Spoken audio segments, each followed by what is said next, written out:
Hello everyone! Elevate Transformation Clinic is here! And you might be wondering, what is Elevate Transformation Clinic? Elevate Transformation Clinic is a non-profit organization founded by Ife Grace with a mission of transforming lives via simplified and creative solution-driven methodologies.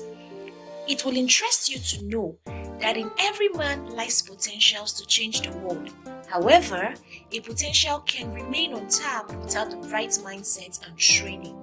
So, are you in search of the right mindset and training for harnessing your potentials? Do you seek clarity towards your life purpose? You are just on the right platform. Kindly click the subscribe button, turn on the notification bell, and join Ife Grace and her team as we take you on a journey to acquiring the right skill to building a life of purpose. Welcome to this platform and enjoy. Thank you.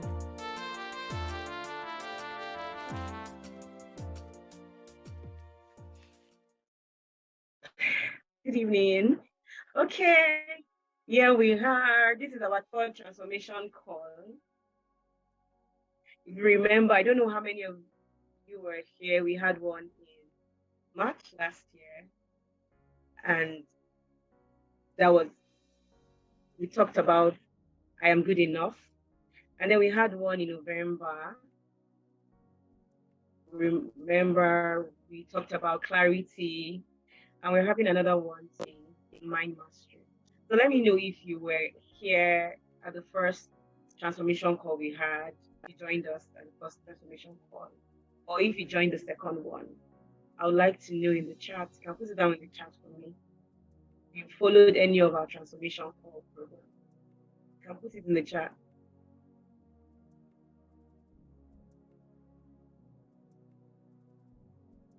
All right. This is your first. Okay, that's good. That's good. Good to have you here. Bamidele Olamide. Yeah. Okay, so we will be going right into what we have for today. And because our life is a journey and we have different transformation areas that Eunice said she joined the second one. Okay, that's good. And I'm sure you enjoyed it. Yeah, you followed Dominion Gideon said she followed both. All right. So you can understand that there are different areas of transformation that we have covered. We talked about self-esteem, we talked about clarity, and this is the one we're talking about on mind mastery. Okay, and the reason why we're doing this is because we understand how powerful the mind is, and how that you can never become anything, right, if you don't put your mind under control. And this particular subject I'm talking about, you would understand that it's very particular to our generation, because you would find a lot of people are getting depressed. There are a lot of people who can't deal with their traumatic experiences. They don't know how to navigate the issues they've gone through. And one of the things that prompted me to put up this topic is because I have had a lot of experiences dealing with people who had to, who had issues with depression, toxic issues and all. And I thought, okay, let's talk about this. All right, let's see how this goes, and let's deal with it. And that's what we're talking about. And I just want you to hear with your inner ear.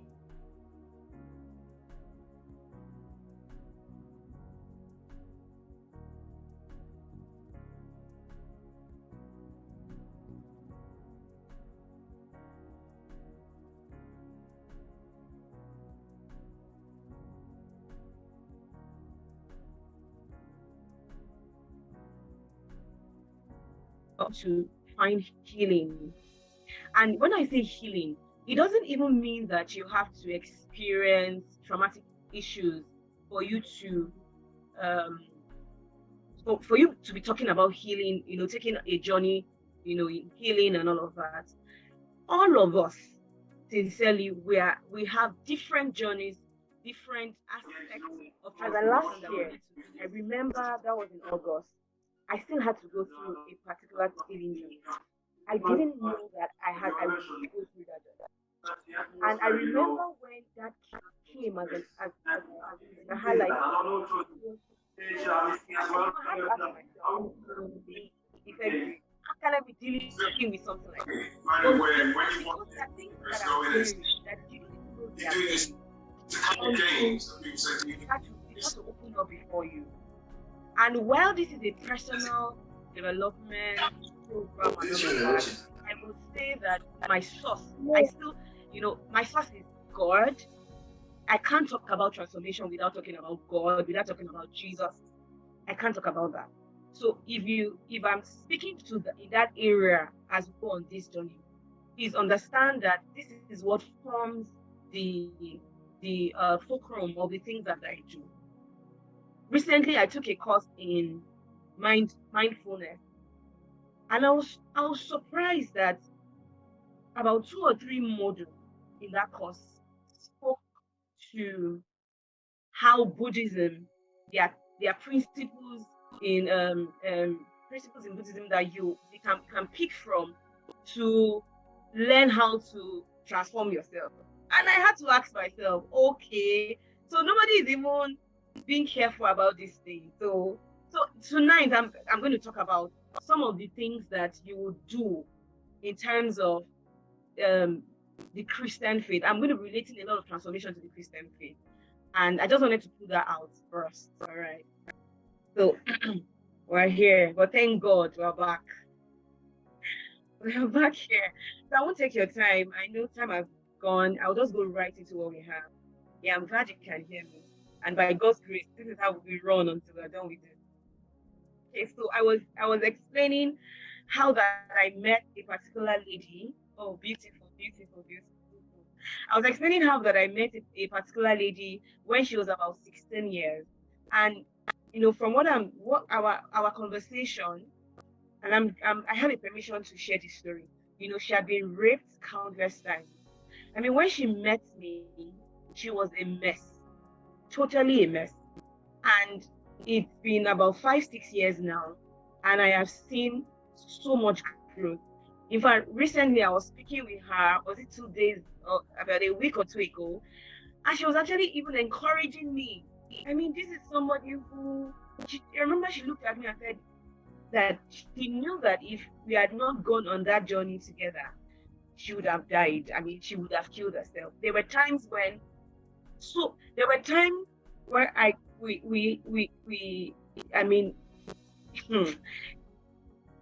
mean, death was staring us right before us. Like she would stand up, go get a knife. It was just crazy.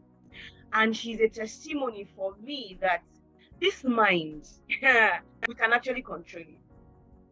She's a testimony.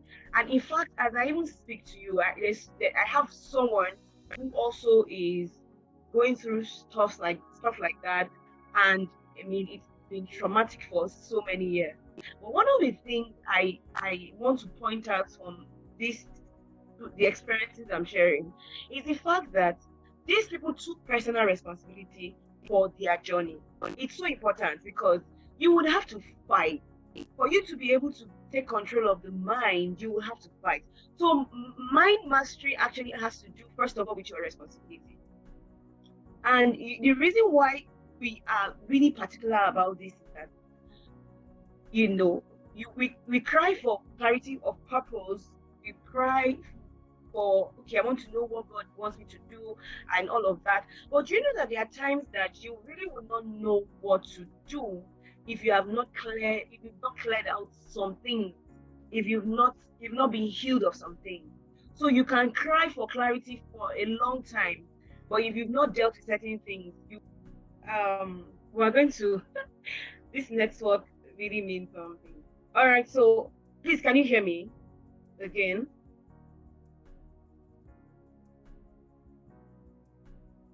Can you hear me?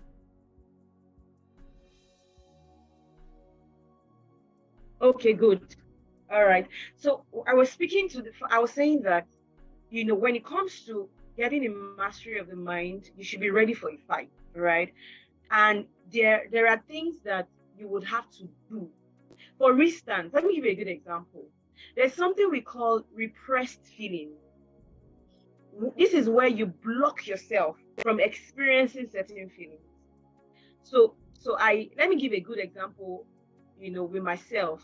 I remember about 5 years ago when, of course, I was very, if you know, I can very vocal with my expression and all of that. But I realized that, okay, I was still very clingy. Let me put it that way. I was still very clingy in the sense that I needed validation. I wanted people to know that, that sense of belonging and all, and which on, it's normal to have a sense of belonging, right?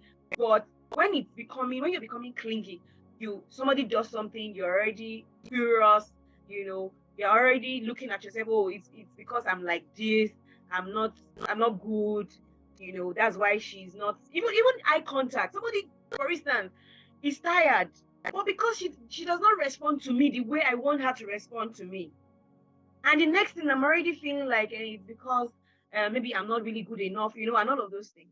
And at that point, I was doing a lot of things in terms of accomplishments and all, but that area of my life was suppressed, like it was repressed, if you understand what I'm saying. So there are times that we have these things inside of us. They are rooted in us, but we're how do I put this now? You just put them down, like you block them from happening. And the more you block, the more you block feeling, the more you don't you refuse to interact with the way you are feeling, you are going to become manipulative at some point. You're going to become toxic at some point. You will not truly heal. So the first point of contact many times is to be vulnerable, to admit that, okay, this thing, no, I'm struggling with this. Please let me know if you can hear me. Is it clear? I mean, can you hear me clearly? Please confirm if you can hear me.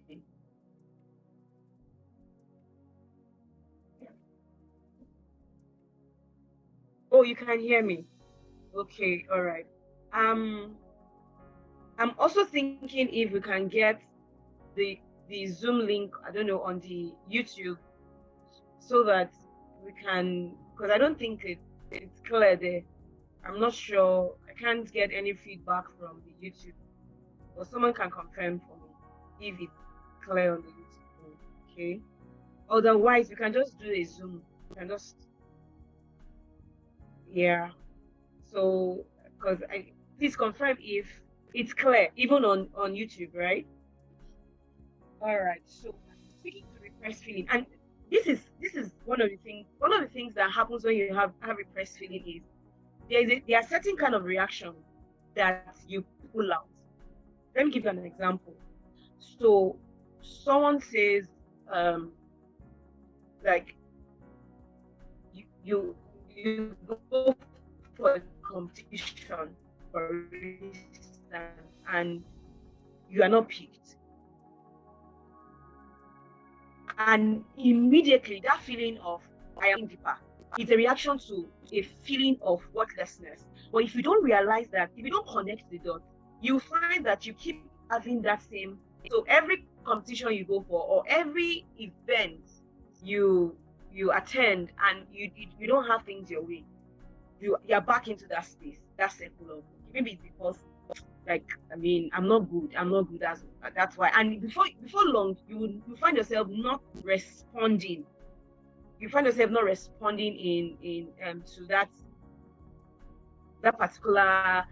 I mean, but if something comes now, find yourself taking out opportunities and all of that. There are other responses, there are other reactions that can come from repressed feelings. For instance, another one is shame. So you are saying, I'm stupid, I'm useless, and you're just, and those are feelings of shame.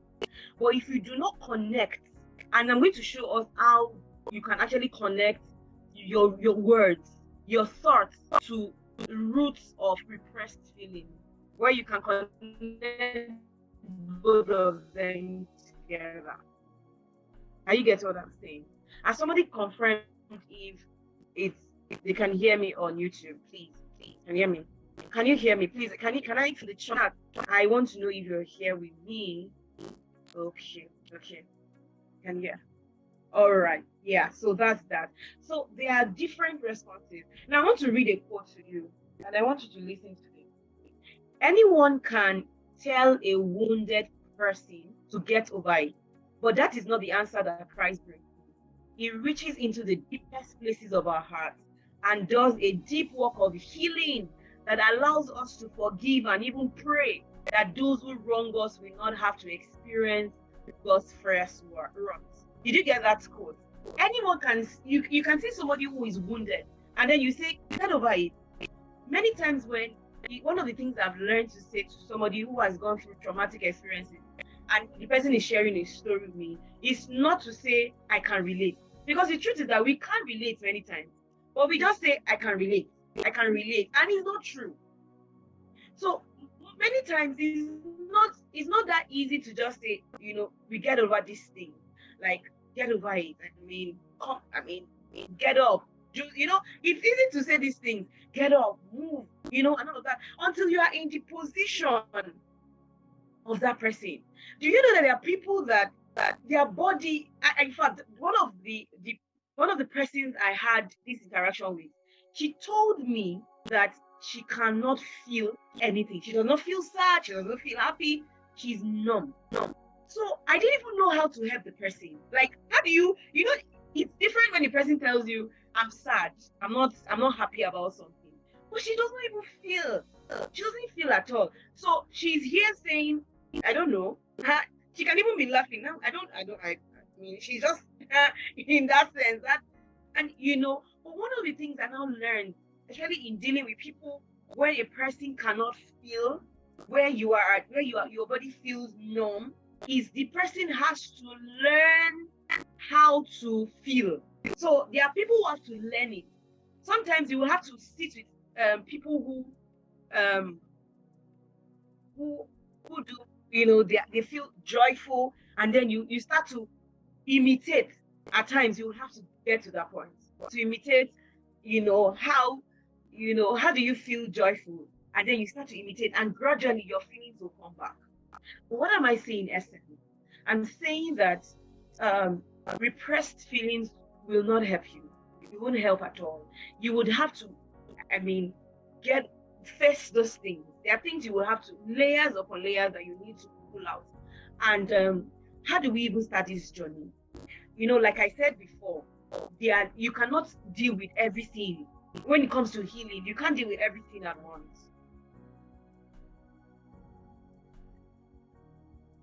You can only deal with it at a time. It's layer upon. So how do you even deal with, toxic thoughts, negative thoughts in your mind? I want you to know that those thoughts that are coming into your mind, right? They are not really who you are. They do not represent you. So the repetition is actually how you fuel these things. In fact,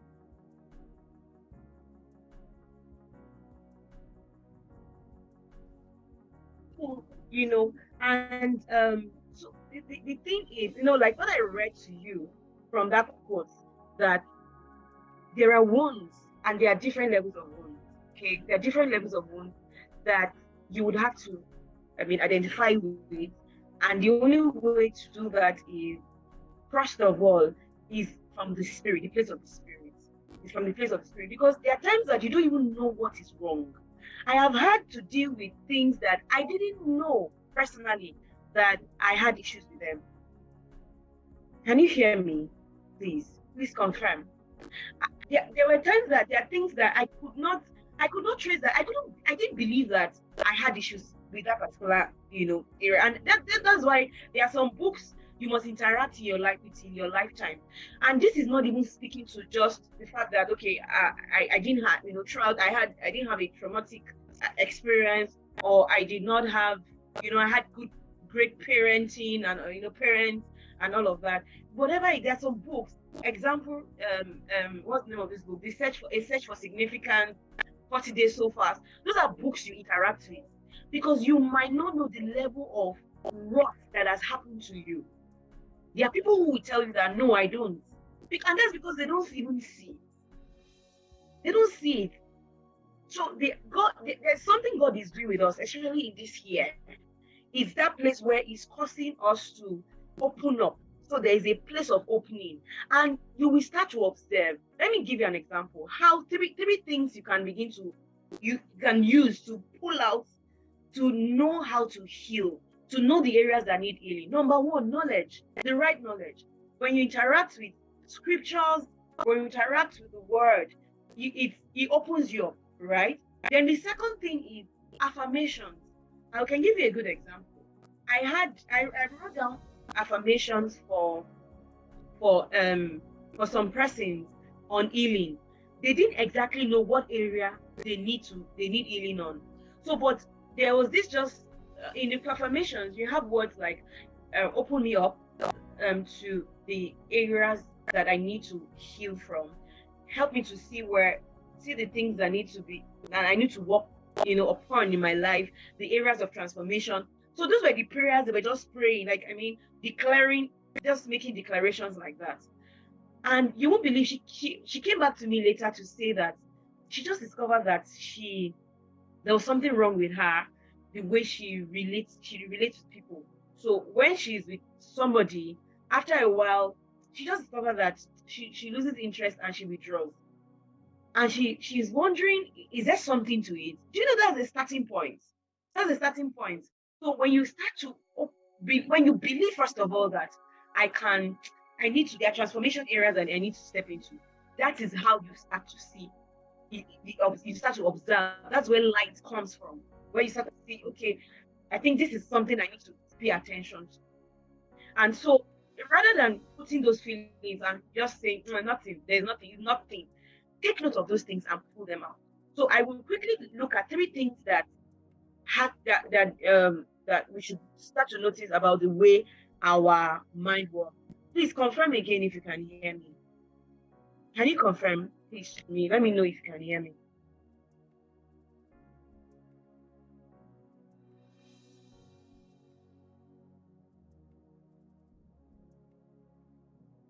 Can you hear me? Oh, you can hear me. Okay.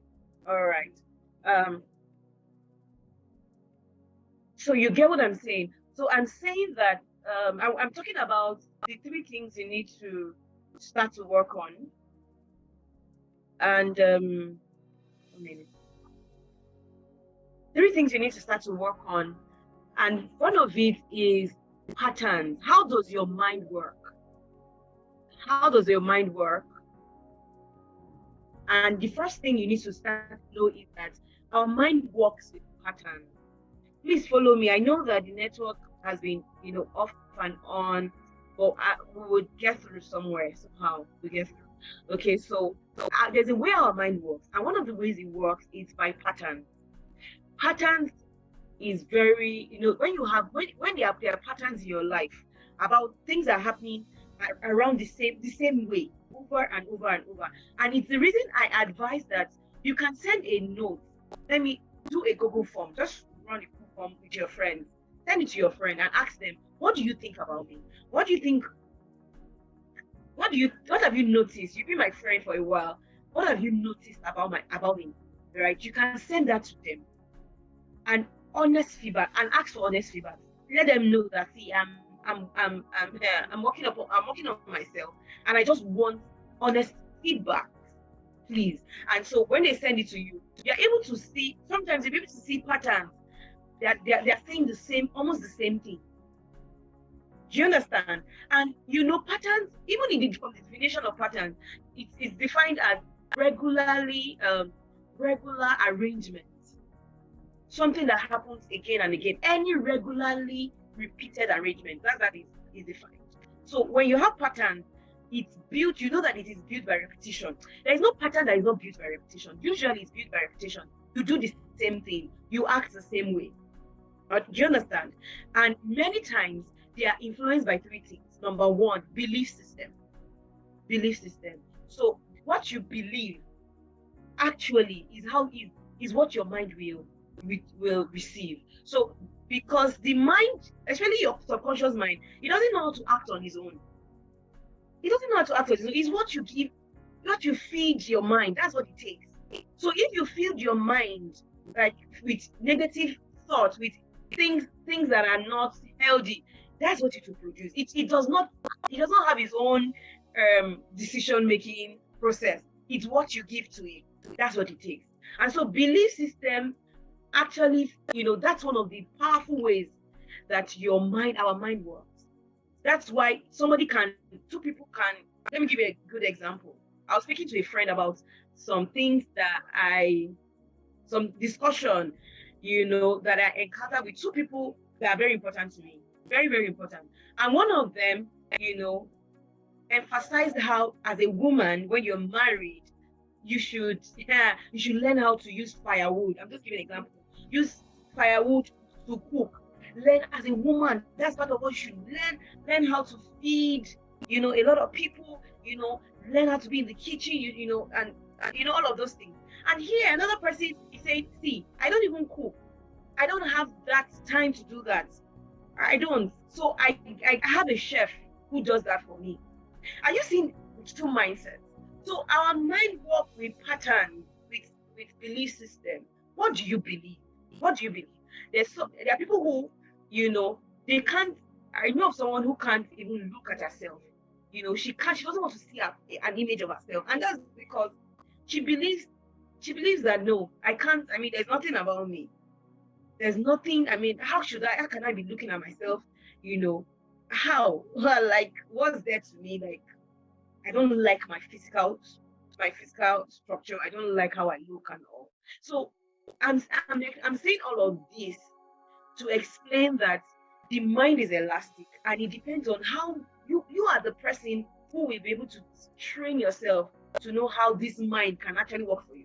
So belief system, then experiences and influences. Let's be sincere. The experiences you have can actually dictate how your life will go.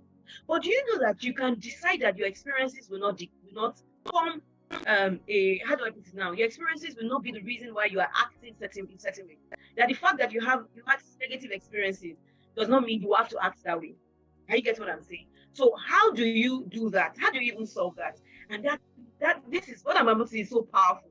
You will now start to use words. You use words to now form your belief system. You now start to interact with what you believe to be true, different from your experiences. Can you get what I'm saying? There are people that, they may not look naturally. They have been told that you're really ugly, you don't look good, you don't look okay, all of those things. But they've come to the point where they've chosen that, see, I know that this is what people have said, but I know what to tell myself. I'm beautiful, and they keep saying that I'm smart, I'm intelligent. They say that over and over. Let me tell you that our mind is primarily rewired by repetition. The calibration that happens in your mind is actually by repetition. And I saw this in my life last year. I prayed, I confessed in 2021 more than I did any other time. And the result I saw, one of the confessions I made for myself was on divine relationships. I kept saying, God, I'm going to connect with relationships. I was saying it over and over. In fact, at the beginning, it's not like I truly believed, not like I doubted it either, but I was just saying it. And gradually, my mind started to pick it. I started to believe the words. I started to say, okay, yes, this is my reality. This is what is true about me. And it taught these words. So our mind works with majorly three things: experiences that just become that become, how would I call it, a voice print in our hearts, right? And we also have words. How words are being what come to you over and over and all of that, and then they form it's a definite this imprint on your mind. Do you get what I'm saying? So let's look at how can you even begin to handle your mind? How can you begin to master your mind? And this speaks to even dealing with trauma. This speaks to dealing with negative thoughts. This also deals with dealing with fear, the fear that comes to your mind. The very first step that you need to know and look into is mindfulness. Did you get what I'm saying? Mindfulness. And mindfulness just speaks to acknowledgement. You must begin to acknowledge that your mind needs healing, that you need to, there's something about your mind. There's something about your mind that you need to deal with. That there are things that can happen to you. That there are thoughts that have stayed in your mind that you need to deal with. Do you understand? You need to begin to identify with feelings. There's nothing to, I know religion as, I mean, has done us a disservice in this area. So you pray in various soul issues. I've seen it. So you think praying in tongues will cover it. What God wants for you is to open it up. So many times because religion is what it is, you don't want to feel like you're weak. But you don't know that that's the healing that you really need for yourself. So the first thing is an identification identifying with behavioral patterns. So you are noticing, okay, why do I act this way? And be able to pick quickly. Somebody comes and says, you are always, you talk too much. Like you tell me, I want to do this. God is saying I should do this. I have this goal. I have this plan. Or you never get to do it. Never. Or you start something and you don't finish it. Or you have panic attacks. You start a business. You have a plan, a business plan for a business. And before you know what's happening, you just decide that I'm not doing it again. You just sign out. See, those are the things that you need to sit with and say, this thing, why am I acting this way? Because it always goes down to a root cause. There's something behind it that you can begin to deal with. So mindfulness just speaks to identifying with a pattern, with behavioral pattern. And for a good example is the walls that we put up. Many of us have walls. I've had walls, right? And many times these walls are formed by experiences that you have. So immediately you are ready. And there's something in science that speaks to protective self. It's just a natural tendency to protect yourself. So when an experience has happened to you, one, the second time, third time, naturally your mind just wants to protect you. So it brings up like an alarm system. You just immediately recognize that, this thing is happening again. And immediately something wants to shut it down. But the bad part of that is, if in shutting it down, you don't truly heal, you bury it. Like what we explained about repressed feeling, you bury it. And sometimes these conversations are very difficult. They are difficult, I must confess. They are difficult. But you must have them. You must have them. And this year, I see a lot of healing. I mean, there's a journey into healing that God wants to do with it. Don't use laughter to cover up feelings. Don't use accomplishment, because that's part of it. So you have a car, you have great businesses, and you have money, finance. I mean, there's money and all of that. You will know if that is coming from a place where you are happy and you are satisfied, or where it's coming from. You're feeling that you're using it to cover a void in your heart. So you will know. And that's why I said interaction by the Spirit. Interaction by the Spirit will also help to be able to bring that to bear. So you begin to know what layer you need to be dealing with right now, and immediately identify with it. We are not saying, whenever identification, we're not saying that's who we are. We're just identifying the presence of that thing so that we can deal with it. Even painful experiences that you want to just say, no, I don't want to think about it. I remember recently, it was last year, when I had to deal with some painful experiences that I've had in the past. And sincerely, I don't want to talk about it. Sometimes, you can come to that point where you don't want to talk about it. I don't want to talk about it. The moment you start to say, I don't want to talk about it, what you are doing is that you are burying it. And it's not going to help you. Because those are the things God wants to begin to open up, wants to begin to work upon in our lives. All right. So imagine, and this thing, like I said, this area of mindfulness, it does not even have to do with a traumatic experience. Because when it comes to traumatic experience, let me say it, you have to heal. You don't ever, I don't know how to put this. You know, where you come to a point where you're saying somebody goes through, for instance, a rape incident, and the person is saying, I'm fine, sincerely, I'm okay, I'm good, I'm fine, okay. People who can, scientifically help our minds, open us up. There's nothing wrong with therapy, right? There's nothing wrong with it. But you can run a step therapy. Sit with your journal and write out the experiences, write out what has happened, or if you don't want to do that, you can do an audio recording of what has happened, how you felt about the incident, and all of that. Please let me know if you're still here with me. Can I get a feedback from you if you know if you're here?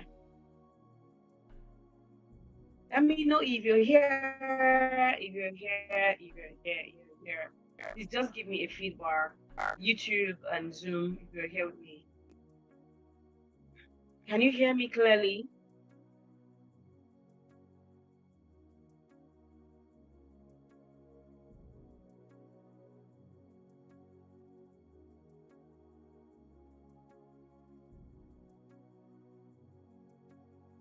Sure.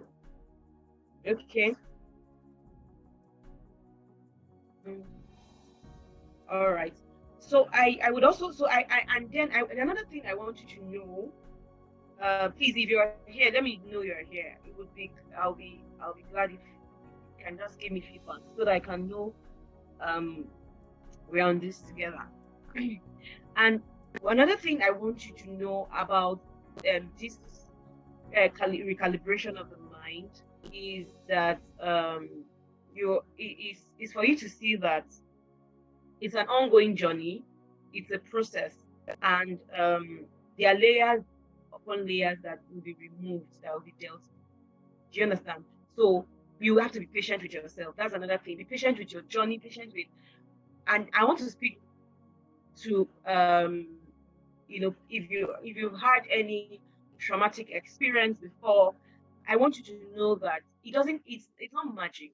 It's not magic at all. It takes some time. Do you understand? It takes some time. The example I gave you, this person was about 17. And even though, yes, it's been about 5-6 years now, she's still on that journey. But you can see some level of improvement. So there are times you will be on, if you look like you're taking 2 steps forward, but 1 step backward. Do you understand? You are moving forward, and then somehow you're moving backward. Don't give up. It's a journey, right? It's a learning process. Sometimes the triggers will come and you'll be overtaken by the triggers and all of that. So just understand that that's how it works. It's a journey. Do you understand? So the first thing I said was mindfulness, and that's speaking to identifying the behavioral pattern and then sitting down to deal with it. The next is your belief system. You need it. This is so important. Your belief system. You cannot do big things. You cannot heal without this part. You must believe that you can heal. You must believe that your life can be transformed. Even as simple as taking how do I put it now? Running a particular project and consumed by fear and all of that. Your belief system is important. So even if you're not dealing with a specific traumatic experience, or you are not, it's not like you're depressed and all of that, you understand that you must consistently build your belief system. It's very important you do that. So, and of course, one of the ways we can strengthen your belief system is by storytelling. This works all the time. So you visualize the things what you want to become. Not your experiences, not your negative experiences. You visualize what you want to become. It's difficult to do this. I'm telling you, this is tough. Trust me. But you have to do it.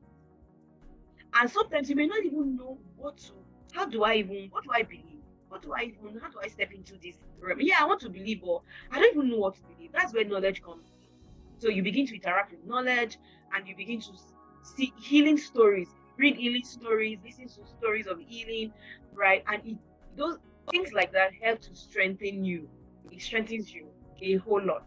So you can use stories, right? Maybe stories you've heard about somebody who was healed, or you can solutions that have happened to a particular state that you are right now, and begin to put it in front of you. Make it seem like you are already there, which you are, because that's who you really are. You need to put it in that point. For instance, you always have panic attacks whenever you want to start something. Start with your belief system. Storytelling. You can write a story about how you went for you were invited for a program, and how you were bold about stepping out, and put it in very, very clear pictures. It helps your mind. It's difficult, but like I said, it's tough, but it's something you can do. Okay. And another part is to continue to interact with materials that can help you. All right. I've given you examples of materials like that here, and so that can also help. Okay. And the next one is vulnerability. You need to be vulnerable. You need to admit that something is wrong. You need to admit it. This is difficult for many people, right? But you need to admit it, and because many times you will need to admit to maybe a close friend that, okay, I'm dealing with this, and I want you to help me, in this area. I feel like I'm messed up. I feel like, yes, I have influencers, a lot of them, but I'm not doing well. I'm not healing properly. There are things in my life that I need to work on. It's okay, right, to be vulnerable. It's important you are vulnerable, to speak, to talk about, not just admitting, not just acknowledging, but also admitting that, yes, something is wrong and I can deal with it. There's something I have to say. If you really want to grow in terms of transformation, understand that it's a learning process. And that's where it's also connected to your belief system. So I'm here saying that I believe that I can become the best version of myself. Are you getting it? Because I can learn. I have the ability to learn. So we're not even saying that you should come to the point where you are just speaking. Do you understand? They're not saying your thought process should be connected to the fact that you can learn and things can work better for you. That's how your connection should be like. Are you getting what I'm saying? I can love again. I mean, I can find a man who will love me. I can have divine relationships, all of those things. So it's important that you're vulnerable. You speak about these things. Sometimes you need to speak about them. I mean, they've been hidden so long inside of you. You need to get them out. And the next thing is, be ready for work. Like I said earlier, personal responsibility is important. It's so important. So you need to take gradual steps. And it's fine. I mean, you need to get on that journey. So mind mastery is a journey. Understanding the mind is a journey. Like I said, you will not figure out everything at once, but gradually you begin to know, okay, this is what I can do. This is where I can, go from here. Sometimes you bring tears, sometimes you feel pain. And you get what I'm saying? But you must have a personal responsibility to heal. You can't depend on external validation. It will not work. It won't work. You can't depend on that. That clear? So, and also another beautiful part is you should close the knowledge gap. It's important. Sometimes the reason why you are still in a cycle is because you don't know what it takes to deal with that particular situation or that area. So you are the person who you make plans, but you don't finish them. You don't complete them. You have to do lists, but you don't do anyone. You don't. It's just like that. Why not sit with materials in that area? Sit with things. Look for materials that deal with that particular area. You need to close the knowledge gap. It heals you faster. Are you getting it? People don't just heal because they say they will heal. Time does not heal people. It's knowledge and carrying out learning process that actually brings about healing. Do you get what I'm saying? And then the next one is you have to keep repeating the process, repeating that pattern. And this is where I will speak to counter arguments. Okay, counter arguments where you are how do I put it now? A thought comes to you, a negative thought comes to you. Be ready for counter arguments. There was a counter argument I had to do, which had to do with rejection, and I started to, I think, some an incident happened and all of that.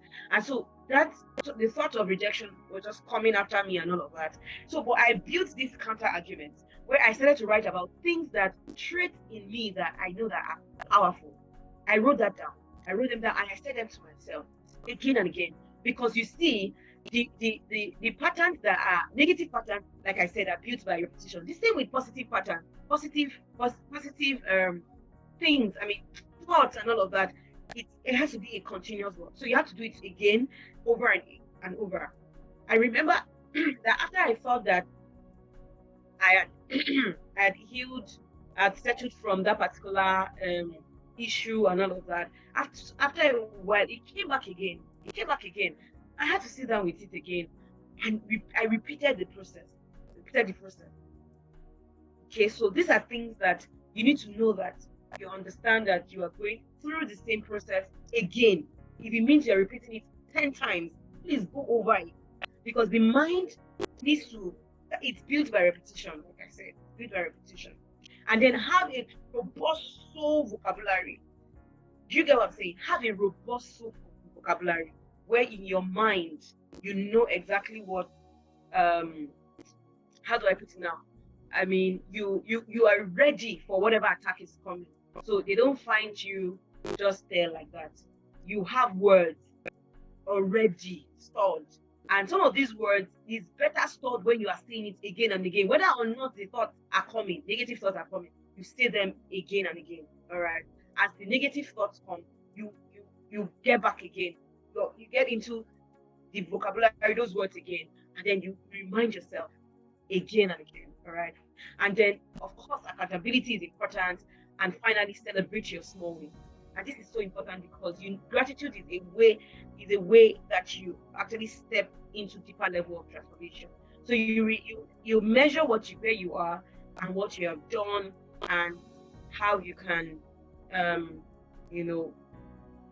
how you can get better, and what progress you can see, even if you find yourself going back. But at least you made some progress again. So even if you find yourself going back, remind yourself of times when you actually healed from that particular process, and then take the process again. This is what I always say: have an infrastructure for the things you do, for the process, especially if you are in a traumatic state, right? If you have healed from a particular process, a particular stage or a layer, you can use that infrastructure for other areas too. It will help you. Your confessions, your affirmations, your prayers, the words you say to yourself, the knowledge you build. When you have that infrastructure, it helps you to stay sane. I don't know if you get what I'm saying. Are you still here with me? I would, because of time, I think I will just stop at these notes, stop here. And I just hope you have picked one or two things from this. And I want to just know that it is your responsibility. It's your responsibility to be able to move forward. Nobody will do it for you. Enough of this victim mentality or entitlement. It will not take you anywhere. It won't take you anywhere. You need to begin to sit and remind yourself that I'm responsible for my action. I'm responsible for my action. So that,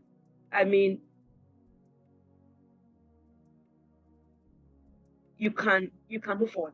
Let me put it that way, so that you can move forward. It's going to be tough.